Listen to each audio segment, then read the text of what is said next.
आज के इस एपिसोड में हम यूता वर्सेस यूजी की फाइनल फाइट देखने वाले हैं, तो अगर आपको इंटरेस्ट है देखते रहिए। एपिसोड के शुरू में हम यूता को एक बिल्डिंग ब्लॉक के ऊपर देखते हैं। उसे देखते ही यूजी कहता है, आखिर तुम कौन हो? चोजो उसकी पावर को देख के समझ चुका था कि ये यूजी को मारने आया है, और तभी देखते हैं यूता बाहर से जाम करता है। उसके पास इतना ज्यादा पावर था, उसकी पावर की वजह से वो बिल्डिंग पूरी तरह से टूट जाता है। ये देख के यूजी और चोजो दोनों बहुत ज्यादा चौंक जाते हैं। यूता नीचे आते आते कहता है, तो तुम में से यूजी इतादोरी कौन है? ये सुनते ही नाओया चिल्ला के कहता है, हेलो हेलो, एक मिनट रुको, मैं तुम्हारे साइड हूँ, मैं भी उसे मारने ही आया हूँ। तुम्हारा नाम यूता ओकुत्सु है ना? हाँ, मैं तुम्हारे ही साइड हूँ। ये नाम सुन के यूजी को याद आ जाता है सेकेंड ईयर का स्टूडेंट यूता ओकुत्सु, वो भी गोजो सेंसेई जितना ही पावरफुल है।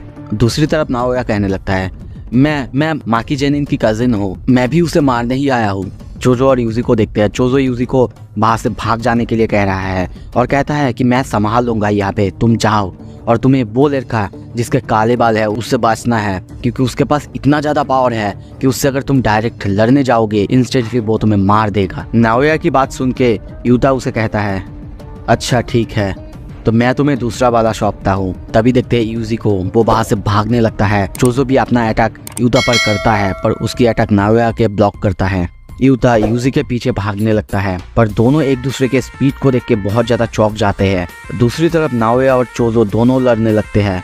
चोजो नाओया पर बहुत सारे ब्लड मैनिपुलेशन का अटैक तो करता है, पर उसकी स्पीड बहुत ज्यादा थी, इसीलिए वो बार बार उसकी अटैक से बचने लगता है और चोजो को बार बार गुस्सा दिलाने लगता है। चोजो उससे गुस्से में कहता है, क्या तुम्हें लगता है तुम यहाँ से जिंदा जा पाओगे, जबकि तुमने मेरे भाई को हर्ट करने की कोशिश की? दूसरी तरफ हम यूता और यूजी को देखते हैं। यूता उसके पीछे है, यूजी तभी हम देखते हैं कार के पीछे छुप जाता है।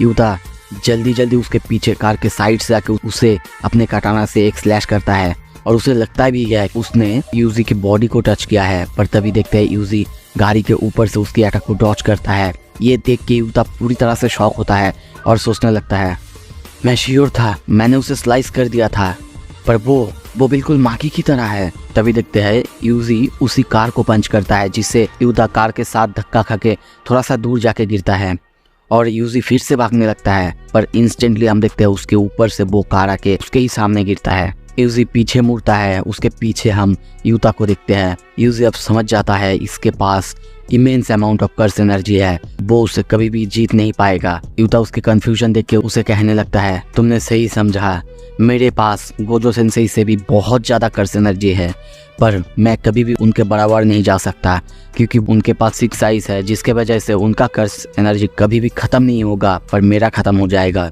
अब मेरा बोलना ख़त्म हो चुका है। और ये कहते ही वो फिर से यूजी पर हमला कर देता है। यूजी समझ ही नहीं पाता कि क्या हुआ। तभी उसे तोदो की बात याद आता है। उसने कहा था जो एलाइट सॉर्सरर्स होते हैं उनके कर्स एनर्जी की फ्लो को समझना बहुत ज़्यादा मुश्किल होता है। और तभी देखते हैं यूता के उसे एक बहुत जोर से पंच मारता है, जिससे यूजी बहुत दूर जाके गिरता है। यूजी उसकी पावर को बिल्कुल भी समझ नहीं पा रहा था, जैसे कि उसकी कर्स एनर्जी उसके कटाना के साथ साथ उसके पूरी बॉडी में दौड़ रहा है। यूजी डर तो रहा है, पर उसे तभी नानामी की बात याद आता है और वो कहता है, माफ करना, मैं अभी नहीं मर सकता। ये सुन के यूता फिर से उस पर अटैक करने लगता है। तभी देखते हैं यूजी के चेहरे पे उसके कटाना से एक कट लगता है। यूजी तब समझ जाता है उसे अगर कुछ भी संभालना है तो सबसे पहले इस कटाना को संभालना होगा। वो ये भी सोचता है, जब तक मेरे पास कर्स एनर्जी है, मेरे बॉडी के अंदर फ्लो कर रहा है, मुझे कोई भी ब्लेड से डर नहीं है, पर ये बंदा, इससे मुझे डरना चाहिए। और तभी देखते हैं वो भागने लगता है। भागते भागते एक एसयूवी के अंदर से जाके बाहर निकलता है। यूता भी उसके पीछे आके ब्लेड से उसे फिर से एक बार स्लैश करने जाता है, पर तभी हम कुछ साउंड सुनते हैं, जैसे कि यूता की ब्लेड को कोई चीज़ ने रोक दिया है। और तभी हम यूता के हाथ पे नाइफ देखते हैं। तभी हम यूजी के हाथ पे नाइफ देखते हैं। यूता पहले तो समझ नहीं पाता ये नाइफ इसके पास आया कैसे, क्या ये कर्स टूल है, पर इंस्टेंटली वो समझ जाता है शायद वो एसयूवी के अंदर से उसे मिला है।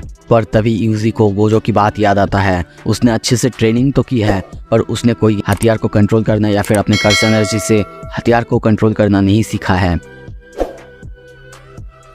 यूता को देखते हैं, वो इंस्टेंटली आके यूजी पर हमला करता है। यूजी भी अपने तलवार से रोक तो देता है, पर तभी यूता कहता है, तुमने कुछ भी नहीं सीखा, तुम सच में मेरे काटाना पे कुछ ज़्यादा ही फोकस दे दिया।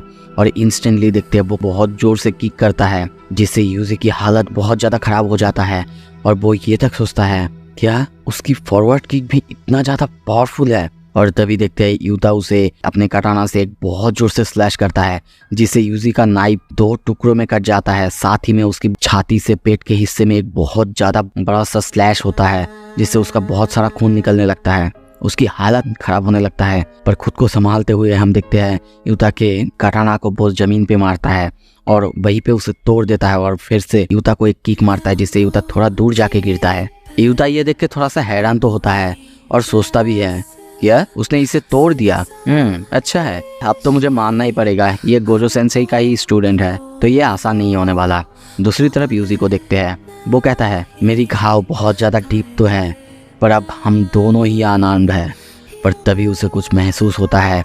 पीछे से हम उसके मुंह पे एक बहुत बड़े से हाथ को देखते हैं और तभी हमें दिखाया जाता है रिका उसके पीछे। रिका का डर ने यूजी को इतना ज़्यादा पैरालाइज कर दिया है कि वो वहाँ से हिल भी नहीं पा रहा है, वो समझ भी नहीं पा रहा है कि यहाँ पे क्या चल रहा है। रिका चाहता तो अभी उसके सर को एक ही बार में चकनाचूर कर देता। तभी यूता कहता है हम बस खेल रहे हैं रिका। रिका नाम सुनते ही यूजी पीछे देखता है, डर के सोचने लगता है रिका ये क्या है? क्या ये एक शिकिगामी है? ये आया कहाँ से? और मैं मूव नहीं कर पा रहा हूँ, ये इतना ज़्यादा ताकतवर है। यूता कहता है उसे मेरे लिए रोक के रखो और तभी अपने टूटा हुआ तलवार उसकी छाती पे घुसा देता है। इससे यूजी की हालत खराब हो जाता है। यूता कहता है सॉरी यूजी इतादोरी, माफ करना।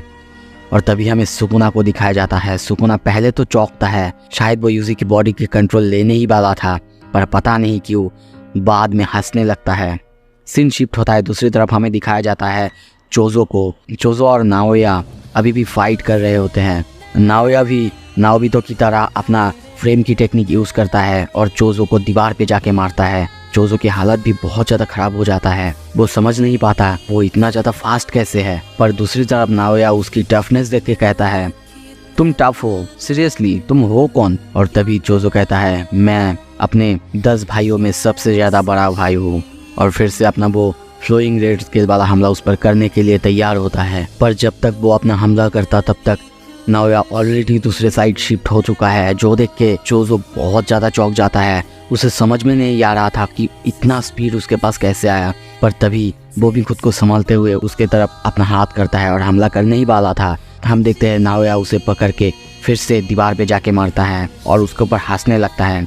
चोजो की बॉडी से ऑलरेडी खून गिरना चालू हो चुका है। चोजो को भी समझ में नहीं आ रहा है खून, पर ये कहाँ से आया। तभी नाओया अपने हाथ में एक छोटा सा नाइफ को दिखाता है और कहता है मुझे लगा कि मेरे लिए एक हथियार को यूज़ करना बेस्ट होगा, तुम बहुत टफ हो और तुम्हें हराने के लिए ये तो चाहिए होगा ना। चोजो भी कहता है तुमने अच्छे से प्रिपेयर करके रखा है। और ये सुन के नाओया फिर अपने भाई अपने घर के सबके बारे में बताने लगता है और कहने भी लगता है कि वो उनसे कितना ज़्यादा हेट करता है। और ये सुन के जैसे कि आपको पता है चोजो अपने सारे भाइयों को कितना ज़्यादा प्यार करता है, वो भी उससे कहता है अच्छा तो तुम अपने सारे भाइयों से जलते हो, उनको हेट करते हो। और फिर वो उन्हें समझाने भी लगता है भाइयों के साथ हमेशा मिल के रहना चाहिए और अगर वो स्ट्रांग है तो उनकी वजह से ही है। और तभी हम देखते हैं उसके बॉडी से गिरता हुआ ब्लड और ज़्यादा तेज हो जाता है और बाहर चारों तरफ निकलने लगता है। अब खुद इस पैनल में देखो। दूसरी तरफ नाओया ये देख के चौंक जाता है और कहने लगता है क्या वो क्या कर रहा है, इतना ज़्यादा वो कैसे ब्लीड कर सकता है और अगर ऐसे ही चलता रहेगा क्या वो बच पाएगा। पर तभी हमें बताया जाता है डेड पेंटिंग्स, यानी जैसे कि चोजो है उनके ब्लड थोड़ा सा मिक्स है, उनके ब्लड कर्स स्पिरिट और ह्यूमन का मिक्सर है, तो इसीलिए उनके पास एक स्पेशल पावर है। उनके पास जब तक कर्स एनर्जी होगा उनके पास उनके बॉडी में ब्लड कभी भी ख़त्म नहीं होगा। यानी आप कह सकते हो वो अपने कर्स एनर्जी के थ्रू अपने खून को कंट्रोल कर सकते हैं। और तभी देखते हैं वहाँ पे खून की नदी बहने लगता है और नाओया के सामने बहुत ज़्यादा खून आने की वजह से वो सामने की तरफ देख नहीं पा रहा है। और तभी साइड में चोजो आ जाता है और अपना पियर्सिंग ब्लड का अटैक करता है, जो देख के नाओया पूरी तरह से शॉक हो जाता है। वो किसी तरह उसे डॉज तो करता है और सोचने भी लगता है इस ब्लड को खुद पे टच नहीं होने दे सकता। जब तक वो ये सोचता तब तक चोजो आके उसे एक बहुत जोर से किक मारता है और तभी देखते हैं कुछ खून की छींटे उसके ऊपर पड़ता है, उसके पूरे बॉडी के ऊपर, उसके लेग्स के ऊपर पड़ता है। और तभी देखते हैं वो हिल नहीं पा रहा होता है। वो सोचने लगता है क्या मेरे पैर इतना भारी क्यों लग रहा है, मैं अपने पैर को कंट्रोल नहीं कर पा रहा हूँ, क्या उसने मेरे ऊपर हकामा का यूज़ किया है। और तभी चोजो को देखते हैं उसके आसपास बहुत सारे तलवार जैसे कुछ है। वो नाओया से कहता है क्या तुम्हें पता है आप क्या आने वाला है? पर उसकी बात सुन के नाओया हंसने लगता है और कहता है क्या तुम श्योर हो? दोनों एक दूसरे को देखने लगते हैं, दोनों एक दूसरे को मारने के लिए आगे बढ़ते हैं। चोजो अपने सुपरनोवा अटैक का यूज़ करता है और कहता है माफ़ करना पर तुम अपने भाइयों को प्यार नहीं करते।